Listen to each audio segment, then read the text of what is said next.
The school system will never teach you about money.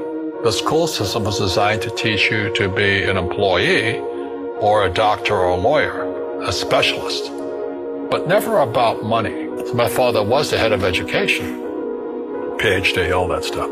I go home and ask him, said, why don't we learn about money in school? And he looked at me and says, because the government doesn't let us teach that subject. The government tells us what we can teach and what we can't teach.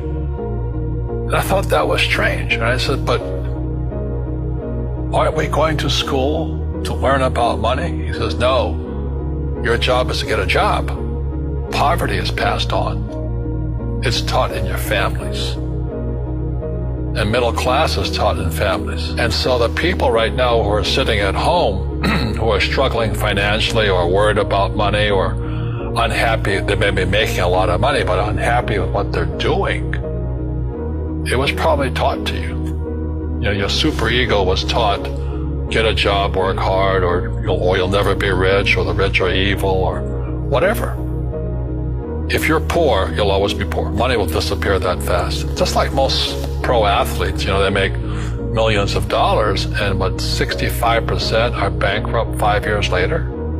It's because they come from poor families.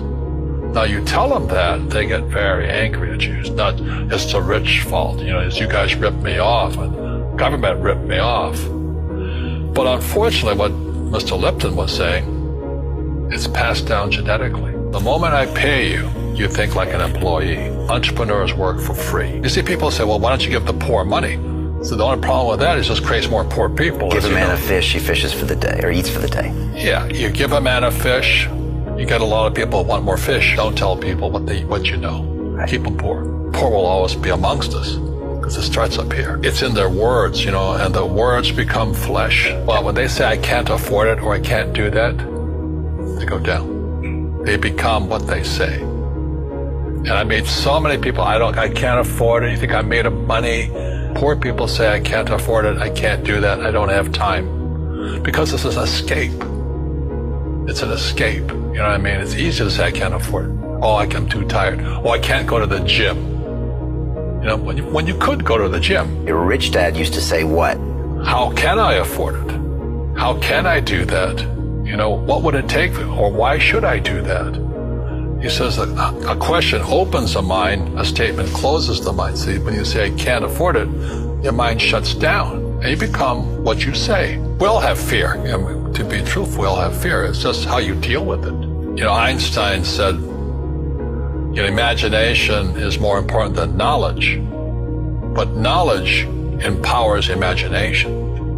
And what most people lack is real business knowledge, like accounting, you know, like debt, like taxes. You got to know that stuff, but they don't teach it in school to anybody. People who are afraid of making mistakes like they teach in school, they don't ever grow. Because spirituality is there's good and there's bad, there's right and there's wrong, there's up and there's down. Most people only want to be right. They only want to be positive. Well, you can't have that. That's not reality. Every time I failed, it was like, good. I said, okay, what have I learned? And the average person, the reason they're poor is they haven't failed. You know, they play it so safe. They haven't made any mistakes like they're taught in school. That means they don't learn anything. That's why the school system's actually fundamentally corrupt. It's anti-education. And I think what most people do is they let their parents or their friends talk them out of life. So afraid of failing. But failing is how we succeed.